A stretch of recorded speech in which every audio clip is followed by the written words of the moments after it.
From Bloomberg World Headquarters in New York to our TV and radio audiences worldwide, I'm David Weston. Welcome to Balance of Power, where the world of politics meets the world of business. Tonight, we're going to bring our special coverage of the Democratic National Convention. All week long, we're going to bring you all the most important speeches as well as key analysis of the issues facing the party and the nation. Tonight, we're going to be specifically talking about the Democrats taking on the issues of health care and the virus and jobs. And we will be joined by former Treasury Secretary Larry Summers and the architect of Obamacare, is Mr. Grubner from Harvard. But right now, we want to get a preview of what's going to come up with somebody who will be with us for the entire coverage. She is Jeanniezano, professor of political science at Iona College and a Bloomberg political contributor. So, Jeannie, welcome. We're going to be together all week long. Give us a sense of what you're looking for tonight. Good to talk to you. Yeah, I'm looking to see how this all pans out. I mean, the Democrats have really put a lot of time and energy into making this something that's accessible to viewers. Of course, their theme is unity. And I think when I'm watching tonight, what I'm most going to be looking for is not just can they bring the country together, but in fact, can they bring the Democratic Party together, which is what they're hoping to do with the speeches tonight. They have everybody from New York Governor, who's something of a moderate, Andrew Cuomo, and Michigan Governor Gretchen Whitmer, Doug Jones from Alabama, all the way to Bernie Sanders. And, of course, in between there, they're going to have former Republican Governor of Ohio, John Kasich. So I do want to see if there's going to be any sort of intra-party or inter-party squabbling, as the case may be, given how big of a tent the Democratic Party is today and how Joe Biden and Kamala Harris are trying to bring everybody together. I think it's going to be a big task. And a basic question, I think, Jeannie, is together for what? Are they against President Trump, or are they actually for something affirmative? Yes, that's exactly right. And, I think we can all agree that one thing they do agree on from all sides of the party is that they do want to get rid of Donald Trump, remove him from office. But I think your question is right on point. Can they agree to what comes next should Biden win? And I was really struck by Bernie Sanders out on the Sunday shows this weekend saying that if Biden is elected the next day, not even in January when he's inaugurated, but the next day, he will be pushing for a progressive agenda. And I'm really curious to see how that sells to moderates, independents, when they think about the issues that you were just talking about, everything from the economy to health care to infrastructure to jobs and, of course, racial discrimination, which is so prominent today. Okay, thank you so much, Jeannie. Looking forward to spending the week with you. That is Bloomberg political contributor Jeanniezano. Well, who better to tell us what Joe Biden needs to do to beat Donald Trump than someone who ran against Joe Biden for the nomination? We welcome now back to Bloomberg Tom Steyer. He's former Democratic presidential candidate, founder of Farallon Capital, as well as founder of Next Gen America. Tom, great to have you back with us. As I say, you've not only run against him, you've got a place on the program tonight. Give us a sense of what Joe Biden needs to do over these 4 days. Well, I do think, David, that the point of these 4 days is to show two things. One is unity, that in fact, this party and this country are united behind Joe Biden and Kamala Harris. And secondly, that there's a positive excitement around what they're talking about, what they're going to do, and how they're going to bring us together. And I think you're going to see over the next 4 days, not just that this party is united around the idea of beating Donald Trump, but there's a vision here, that there's a time for a real change in our society that is good for Americans across the board, and that Joe Biden is the man. He's going to be the transformative president to get America back on track, to pull us together across all the lines that can divide us, and in fact, to do for America what we absolutely need right now, which is to come together and build a more equitable and a more prosperous future. So, Tom, the former Vice President Joe Biden has laid out a number of different programs, and some there seems to be widespread support with the Democratic Party. For example, climate, something you're very intent on making progress on, and that is a progressive, I would say, agenda. On other issues, it's not as clear there's unanimity, and particularly health care. We have Bernie Sanders, the senator, speaking tonight. He wants Medicare for all. That's not in the platform. And in fact, Bernie Sanders' national co-chair, Ro Khanna, the congressman from California, says he can't support the platform. Is Medicare for all part of what Joe Biden's running on? Joe Biden is running for health care as a right for every American. That is a sharp difference from the Republican Party. He's somebody who has been dealing with the coronavirus in a way that's responsible and data-driven and compassionate for Americans. And that is something one of the reasons that people are excited about him as a candidate is they know that Joe Biden leads with his heart, that he cares about Americans, that he is deeply committed to their health and safety and welfare. And let's talk for 1 second about that Build Back Better climate plan, because it addresses all the questions you're asking, David. You know, it is a plan that deals very aggressively with our need to change our climate affecting energy policies. But it is also an environmental justice program at its heart, putting the clean air and clean water in underserved Black and brown communities at the very heart of the program. And it is also a huge union jobs program across America, because we need to rebuild this country in a sustainable and resilient fashion. So I think what they're talking about in healthcare, I think what they're talking about in terms of climate is a broad-based change, a transformative change to America to get us back on track in every way and to pull us together. And that's why I think that's what you're going to see over 4 days. You're going to see the party come together, and you're going to see excitement around the idea that we can change and be effective and move forward together. I'm very excited about it myself. So, Tom, you've been on the subject of climate for a good long time. I mean, you really are an expert in this area. And I take your point about the plan. How's it going to play in Pennsylvania, just to pick a state, which is a key battleground state? And there's a lot of concern, for example, about eliminating fracking. Well, I think what this plan does is it's aggressive about a goal for creating clean energy, clean electricity generation by 2035. But what it's going to do is it recognizes that's really aggressive, and we're going to have to get going on day one. But we're also, look, I said Joe Biden leads with his heart. He leads with his heart. He cares about people. And he specifically has his heart and soul in the working people and working families of America. So he is going to make sure that he takes care of union members who are working in industries that can decline or are going to decline. And I think that that's absolutely front and center. I've heard him talk about this numerous times, and he never doesn't say that. And it's something that is absolutely front and center for him. And that's why the head of the International Brotherhood of Electrical Workers, Lonnie Stevenson, who heads the biggest energy union in the country, is strongly supporting the Biden-Harris ticket, because he knows that they are going to create millions of union jobs and are going to take care of union workers in declining industries. And that's not a promise, end of the story promise. Oh yeah, we'll do that too. That's front and center in who Joe Biden is and where his heart is. And people can believe it because it's true. Tom, this election looks to be different from prior elections in all sorts of ways, but one of them just is the way we vote. I mean, there's the dispute right now over the Postal Service. You've been very active at getting younger voters out with your Next Gen America project. At the same time, it's going to be harder to do that on college campuses this time. How does it change your efforts? Well, David, Next Gen America, for people who are watching who aren't familiar with us, is the largest youth voter mobilization effort in American history. It's 8 years old. And you're right, in 2018, in the midterm elections, Next Gen was on over 420 college campuses, including specifically community colleges and historically Black colleges and universities. We're on zero today. We went 100% virtual on March 10 because of the coronavirus. We believe that our virtual organizing of people between 18 and 35 will be more effective than we've ever been. We believe, and I personally believe, and that's why I started NextGen. Young people vote at half the rate of other American citizens. It's the biggest generation in American history. It's the most diverse generation in American history. We believe they have the power to transform this country with their voices and their votes. And we've been trying to give them the tools to do just that. And I believe 2020 is going to be the year when they show up in a way that nobody expects. And absolutely, we're going to see a youth turnout that beats historical records and absolutely transforms our politics. That's what I'm hoping for. That's what I believe in. That's what NextGen works for every single day. And I think that they're going to be behind the Biden-Harris ticket in a huge way.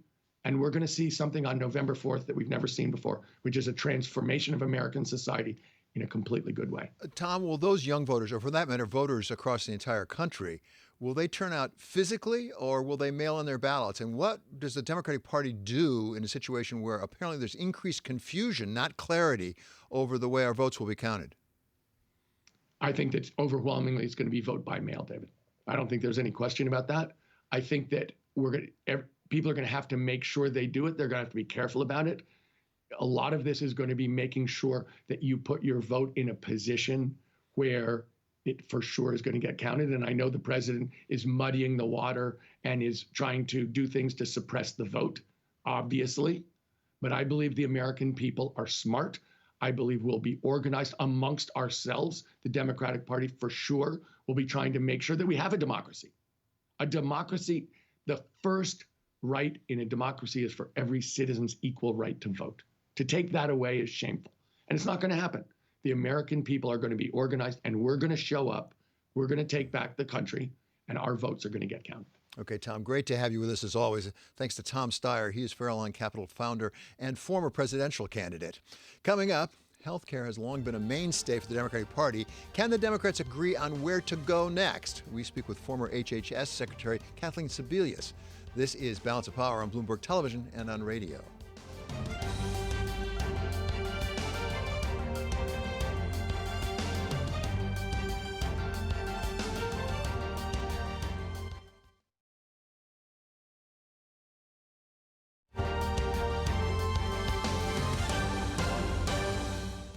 This is Balance of Power on Bloomberg Television and Radio. I'm David Weston. We turn now to Mark Crumpton for Bloomberg First Word News. David, thank you. Members of the House of Representatives are cutting short their vacation.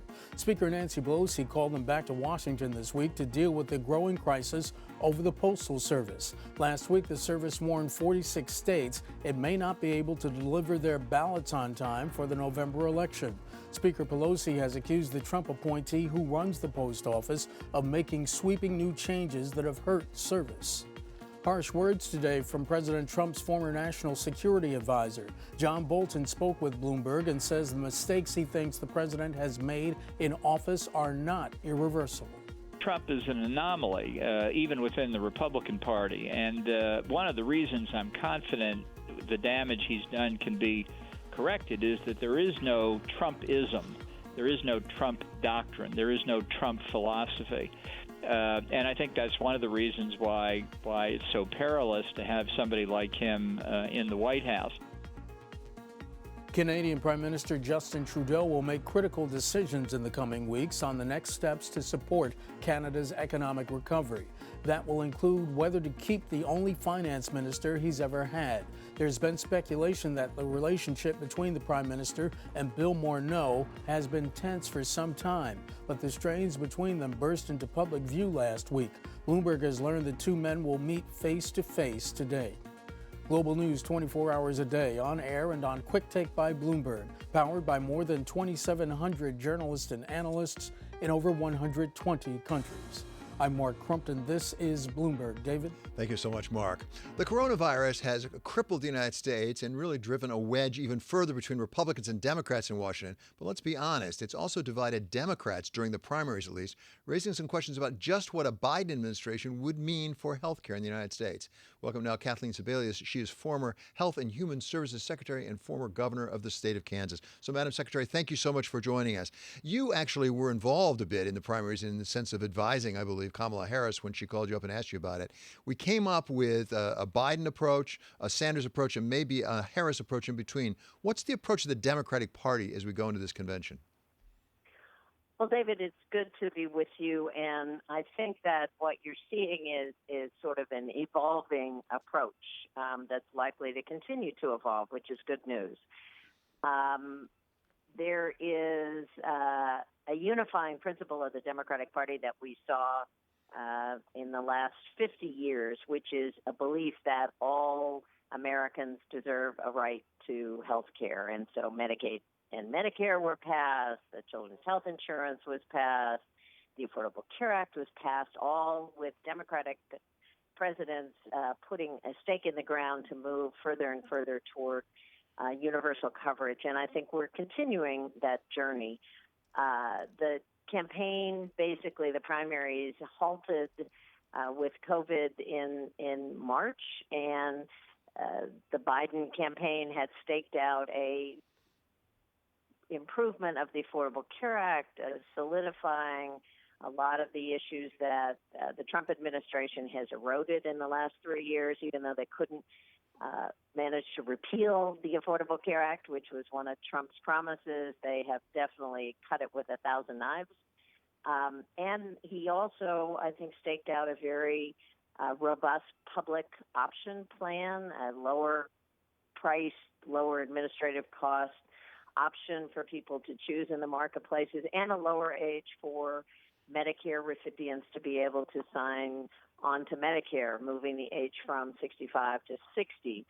So that was the position in March. As you say, Bernie Sanders had a Medicare for all. Elizabeth Warren supported that. Kamala Harris was a longer transition, but eventually ending up with Medicare for all.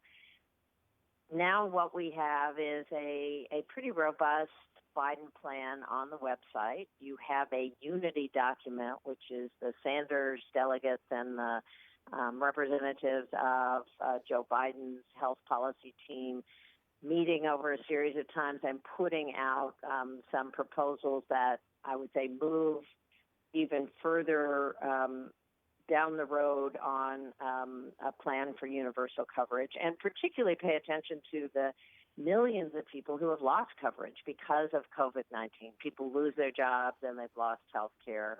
There are states that still have refused to expand Medicaid, and they are still not entitled to any benefits. So there are plans to, again, take very careful look at where we are at the time that the new president is sworn in and move as quickly as possible toward not only filling in those gaps, but I think having a robust public option and looking at ways that the individuals who live in states where the politics are preventing people from getting affordable health care, they would have a very affordable option.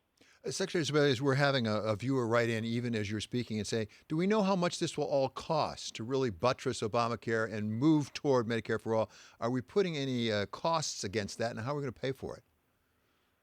Well, I think there are a whole variety of proposals, again, that were during the course of the primary that talk about closing some of the tax loopholes, moving some of the financial issues that are currently in the private sector into the public sector. But I think one of the things, David, that I would love to see us do as a country, and certainly some of the actuaries do, we always talk about cost as if it's a net zero game, that if we insure more people in America, it will cost X amount. What we don't ever do is say how much it costs if we don't move in that direction, if we leave large portions of our population uninsured or underinsured. What is the cost of that?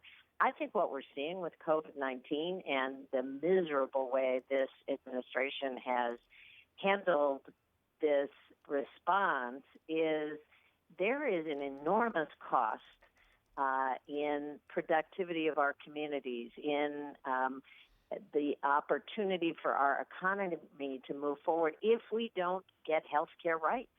We have had a series of situations where people are unable to return to work. They cannot safely put their kids in school because we don't have a handle on health care in this country. And I think that will shine a very bright light on the gaps that we have, which frankly no other developed country in the world has, with our healthcare system, and particularly shine a bright light on Black and brown communities, which have taken the brunt of this virus. But I don't think we've ever had a situation where the connection between healthcare and the economy is more clear. So there's an enormous cost of doing nothing. Madam Secretary, just briefly here at the end, I know you've been critical of the way the Trump administration has addressed COVID-19. What is the one thing you would like to see a Biden administration do on day one? Have a national plan, communicate the national plan, and execute the national plan. The federal government has unique powers that cannot be replicated and duplicated at the states. They have never used it. They have refused to use it. And everything from a national vaccine plan to using the enormous powers of the Defense Production Act to using the bully pulpit of communication to drive mass strategies, social distancing, clear guidance for employers and schools, very important steps that we can take as individuals and do that over and over again until we get a fully vaccinated country with a safe and effective vaccine. Madam Secretary, it's always a pleasure to have you with us. Thank you for your time. That is former HHS Secretary Kathleen Sebelius. And now a programming note, Bloomberg Television and Radio will have coverage of the Democratic National Convention. That starts at 10 p.m. Eastern Time tonight.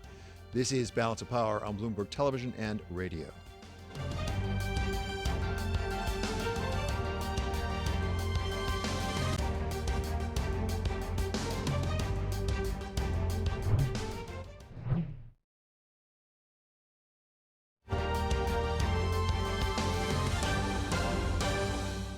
This is Balance of Power on Bloomberg Television and Radio. I'm David Weston. It's time now for a check on the markets. Every night we turn to Abigail Doolittle. So, Abigail, it looks like we're on the rise. We're flirting with the new record. At the same time, you say it's a bit defensive, nevertheless. Well, you know, we're really in wait-and-see mode, David, for that record, potentially for the S&P 500. A few days now, and on an intraday basis, including today, earlier today, the S&P 500 briefly above the record-closing high level, but we still have not been able to get there. So investors really want to see if we can push forward. And you were mentioning that defensive side, the fact that we have technology, and that is, of course, this year's defense, the big tech companies, along with Amazon and Alphabet and Facebook, which are technically communication companies, at least Facebook and Alphabet. Those are the ones in the rise today. The New York FANG index really leading the way, while the cyclical sectors are dropping. And a piece of that, the banks, and of course, Warren Buffett's Berkshire Hathaway in the second quarter really pared back on the financials. They actually entered, though, David, Barrick Gold, so a bullish bet on gold, something that Warren Buffett is known for having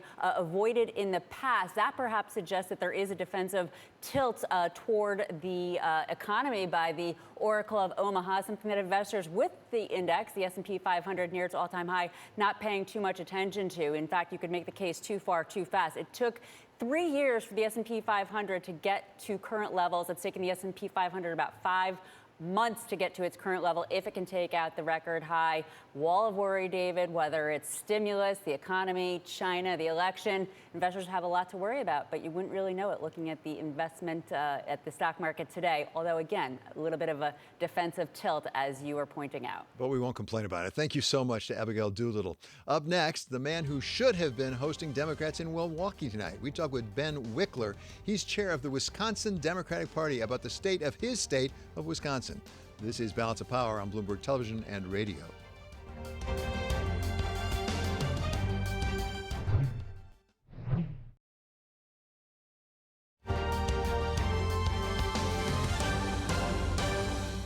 This is Balance of Power on Bloomberg Television and Radio. I'm David Weston. Holding a national convention is a big deal for a host state, but this year, Wisconsin sort of picked up the short straw because it turns out that because of coronavirus, Milwaukee will not be holding the convention tonight. We welcome now the chair of the Wisconsin State Democratic Party, his Ben Wickler. So, Ben, I'm sorry you don't get to invite all your friends to town, but give us a sense of what you've lost in Milwaukee because of that, in part because of business, because you're not going to have all those thousands of people congregating. There's nothing I wish more in the world than that Trump hadn't failed to confront the coronavirus pandemic. If we were like other countries that have found ways to actually test and trace and get this pandemic under control, we would be having a very different convention right now. But Trump has utterly dropped the ball. And so we now have this wrenching situation where it's simply not safe to gather thousands of people in Milwaukee for this convention.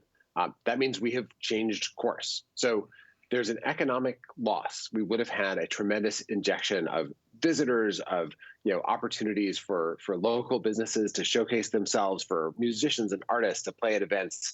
It would have been so amazing with Plan A. And instead, we're doing Plan B, which, frankly, it's a different kind of amazing. This convention is anchored in Milwaukee. It will showcase Milwaukee and Wisconsin. And because it's virtual, it's a convention across America. So we'll have voices from every corner of the country, an amazing array of talent, of different stories that the country needs to hear. I'm very excited about it. And one thing that I think is possible because of this format is that we're running trainings every day for thousands of volunteers in every corner of America to get involved in fighting to win the election and elect Joe Biden and Kamala Harris. that's something that's a silver lining for this format of convention. Well, give us a sense of that battle for the election come November in the state of Wisconsin. Wisconsin is something of an unusual state. It went Democrat for a while, then it went Republican. You had a Republican governor. You had the Speaker of the House was was Republican from Wisconsin. Where is Wisconsin right now? Is it as divided as it appears to be? You know, if there were a free and fair election held today, I have no doubt in my mind that Trump would lose and Joe Biden and Kamala Harris would win here. This is a state that has, for a long time, been on a kind of knife's edge. It was the closest state in the country in 2004, the second closest in 2000. You might remember Florida that year. 3 out of the last 5 presidential elections, it's had an under 1 percentage point margin of victory. And what's striking is how the polls and all of the research and voter contact we're doing demonstrate how much Wisconsin has now rejected Trump and the GOP, especially because of their failure to confront this crisis and the economic fallout and the fallout for schools and the ongoing crisis of racism. So it is, I think, right now actually pretty ready to move and change our national leadership. But every election season, it turns into a battle royale. And that's in part because the GOP, when Scott Walker was governor, they kind of seized control of the mechanics of the election, imposed one of the most restrictive voter ID laws in the country, made it so you have to upload a photo of your voter ID to request an absentee ballot to the address where you've already furnished your ID in order to register to vote. They put in place all these things that make it tougher to be able to win, even if the public's with us. And so we're going to fight like we're 2 points behind, even if the polls show we're winning in a landslide. Well, tell us about that 2 points behind, because Wisconsin, like many states, Wisconsin is not just one monolith at all. And there are reports that basically the Democrats win the cities for the most part, and the rural areas go for Republicans. And then you have the suburbs that are sort of in play between the two. Is that a fair description of Wisconsin? It's a little more complicated than that in Wisconsin because especially there are some rural areas that have deep progressive roots. And I say progressive advisedly, the birthplace of the progressive movement. And in fact, the birthplace of the Republican Party as a radical anti-slavery party is in small town Wisconsin. If you look in western Wisconsin, southwest Wisconsin, there's this big area called the Driftless area that wasn't smoothed over by glaciers. That area has tons of small farms, and it has voted for Democratic candidates for president over and over and over. 2016 was the exception, but we won that region back in 2018, and we just showed again in our spring Supreme Court race this year that there are a bunch of mostly rural counties that Democrats can win.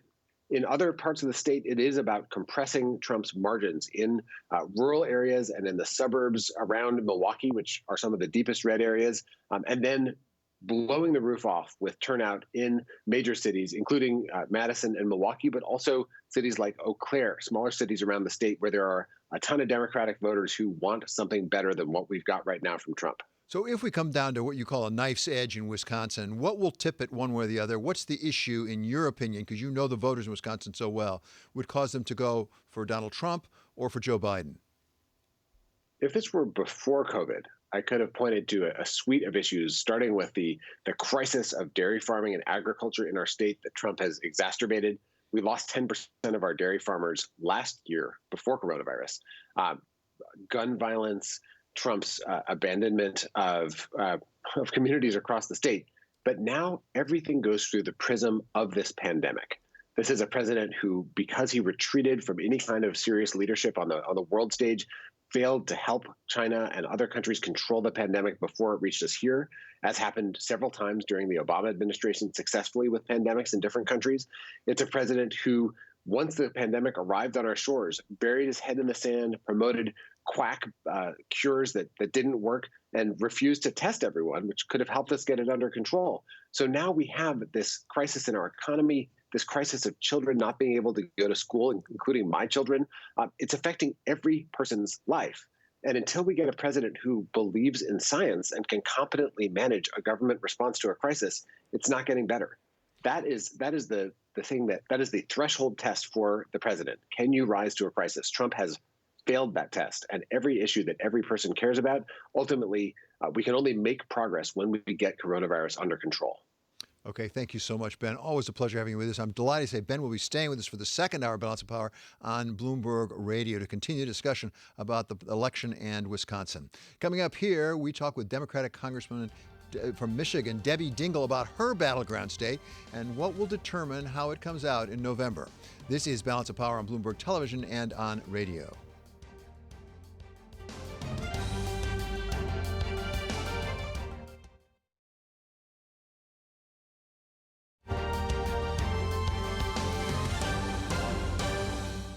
This is Balance of Power on Bloomberg Television and Radio. I'm David Weston. One of the surprises that put President Trump over the top in 2016 was the very, very narrow win he eked out in Michigan.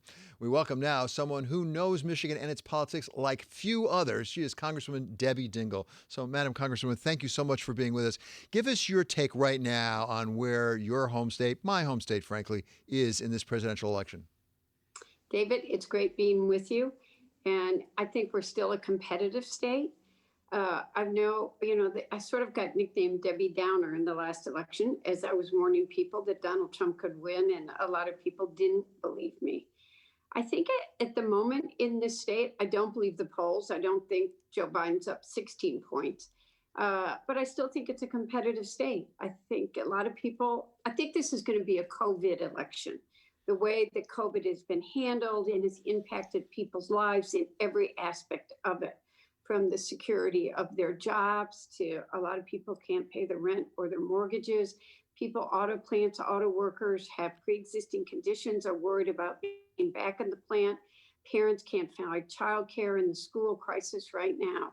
So that is going to be the biggest issue, but I think a lot of things can happen between now and November. And while I think Joe Biden is up by a couple of points, I don't take it for granted, and it really matters who turns out and votes. Well, and if it is a COVID election, which seems very plausible, it strikes me that Michigan has been a battleground even over that issue, not just over the election, but over that issue, where you had President Trump at one point squaring off with your governor, Governor Whitmer, about the approach, and you had some Michiganders who went into the state legislature with guns because they were unhappy with the restrictions. How does that played out over time in Michigan? Are people still deeply divided about what we need to do to fight the virus? They are. And I think you just put your finger on part of where this is. The Southeast Michigan, which tends to be more Democratic, is wearing masks, takes this seriously. A lot of people are very unhappy that we are still under certain orders. They don't want to wear the mask. I don't know how masks became such a political war, but they have. I'm out. I'm going to events, probably more than many, but I'm very careful. I do not go inside. I wear my mask, keep my distance, and wash my hands at all times. And if I am out and speak, I do not take my mask off. But people up the northern Michigan is pretty independent. A lot of people don't want to wear their masks, and there's a great deal of tension still in the state, and some people the state legislature trying to take away some of the governor's powers, and some people trying to put open Michigan on the ballot in November. So Debbie, one question as we go into the election, November 3rd, is how we're going to vote. And right now that is front and center in Washington, in front of the House of Representatives, with respect to President Trump's challenges against the way that the United States Postal Service has been run. And this is what President Trump said earlier today about why he thought something had to be done about the post office. It has to do, I'll give you a hint, with Amazon. This is what he said. One of the things the post office loses so much money on is delivering packages for Amazon and these others. Every time they deliver a package, they probably lose $3 or $4. That's not good. They have to raise those prices. Okay, not for the people to pay, but for Amazon and those companies to pay. So I must say there are people who dispute those numbers the president just used. But Debbie, the post office has been a challenge for the country for some time. It has been losing money for a fair amount of time. And President Trump's been on this kick before. Does he sort of have a point? First of all, we have to do something to help the post office in the long term.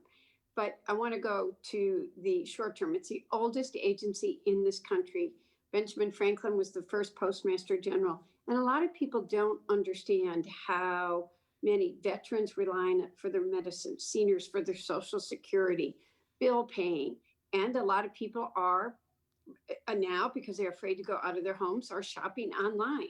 And Amazon and other businesses are delivering their packages by mail. But the fact of the matter is, and people in the Trump administration themselves have said to the president, that the post office as a customer, or Amazon as a customer of the post office, is stronger because they are doing business and it is not at a reduced rate.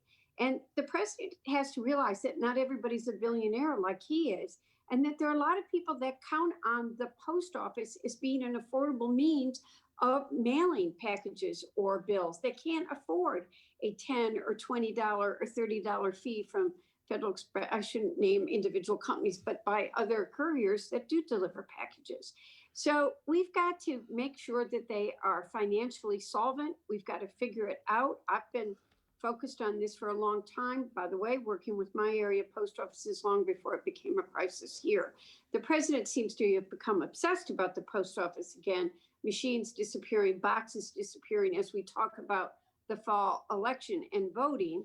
And we do need to make sure that vote by mail is going to be safe in this country as well. Congresswoman Dingell, as I understand, you and your fellow congresspeople are being summoned back by the Speaker of the House, Nancy Pelosi, to vote on legislation, I think as early as this Saturday, to try to address this problem. Saturday. What can be done? Because as I recall, there was a provision in the HEROES Act that was passed, 3 months ago that addressed this.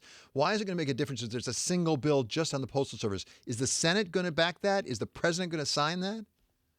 Well, I've talked to a number of Republicans in the House who are coming back and are going to be voting for this bill.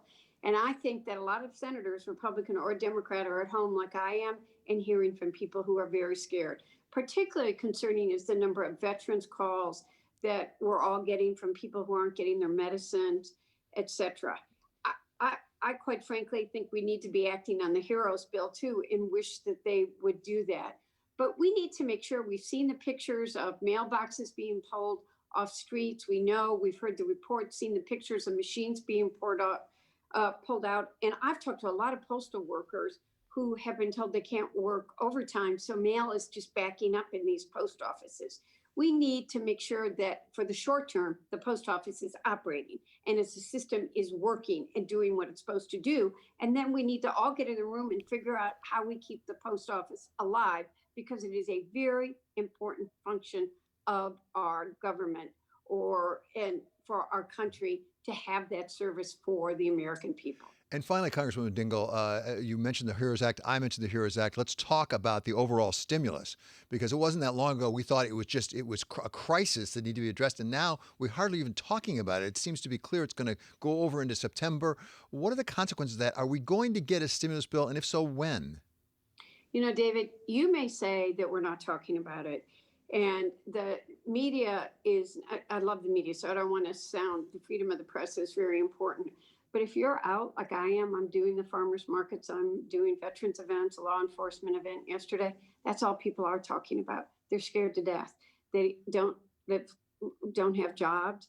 They've been 1 out of 4 people in Michigan doesn't have a job. They don't know how they're making their mortgage payments or the rent payments. We're trying to come up with programs for that. We have a real food shortage. I mean, people really don't understand that people in this country are hungry. Talk to the restaurant owners. They're desperate. I mean, if you are not on national TV, but home at just that grassroots level, that's all anybody's talking about. They want us to do something. State and local governments are looking at how are we going to reopen schools? How are we going to educate our children? They need help and they need support. So I'm hearing about it every single day, and people are outraged, and quite frankly, they're just mad at all of us for not getting our acts together and getting something done between all of us. Which leads us exactly to the question I have. I mean, actually, there's a census survey I'm sure you've seen that indicates the level of anxiety about home, about job, about food is really remarkably high right now. What's wrong with our political process that if the people really are as concerned as you say they are, our representatives in Washington aren't fixing it? So one, it's one of the reasons why it's important people vote in November, because you got to have leadership that's going to pull people together.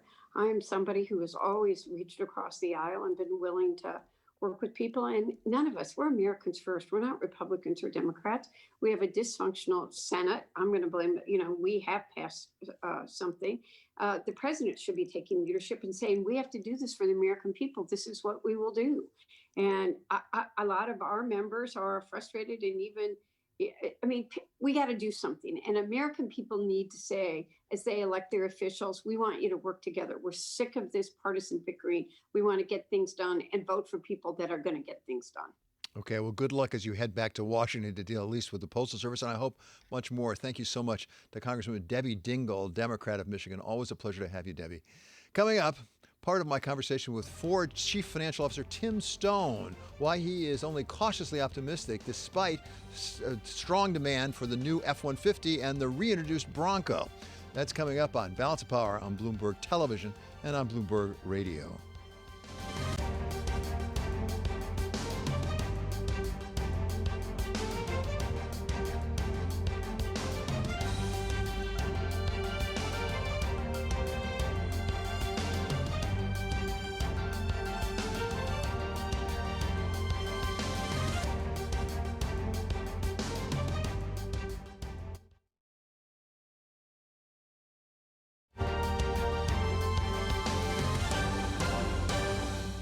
This is Balance of Power on Bloomberg Television and Radio. I'm David Weston. 2020 has been a tough year for automakers, with demand down and plants closed for extended periods of time because of the coronavirus. But they're trying to turn that around in the second half of the year, and Ford today brought its redesigned F-150 pickup, as well as its reintroduced Bronco, to Wall Street to make its case. I spoke earlier with Ford Chief Financial Officer Tim Stone, who rang the bell just today on the New York Stock Exchange. This is part of our strategy to freshen our product portfolio, take a human-centered design approach, and offer a compelling set of vehicles for our customers for them to choose. They can provide great value and a great selection, whether it be the F-150, whether it be the Bronco, or the new Mustang Mach-E, as well as for commercial vehicle customers, the Transit. So what we're doing is we're innovating on behalf of our customers, taking a human-centered design approach, and we'll let customers then decide which of these compelling vehicles best suits their needs. But we have a great portfolio now for our customers. Give us a sense, Tim, if you would, of the demand on the one hand and the supply on the other for the F-150, the new F-150 and the Bronco. Can you produce enough? Is there enough demand to really ask for the vehicles? Well, the demand has continued to be very strong for the F-150, even the one that we're going to be transitioning from. It gained share last quarter. The new F-150, the 2021 model, is going to be more tough, more productive for our customers. The Bronco has over 165,000 reservations already.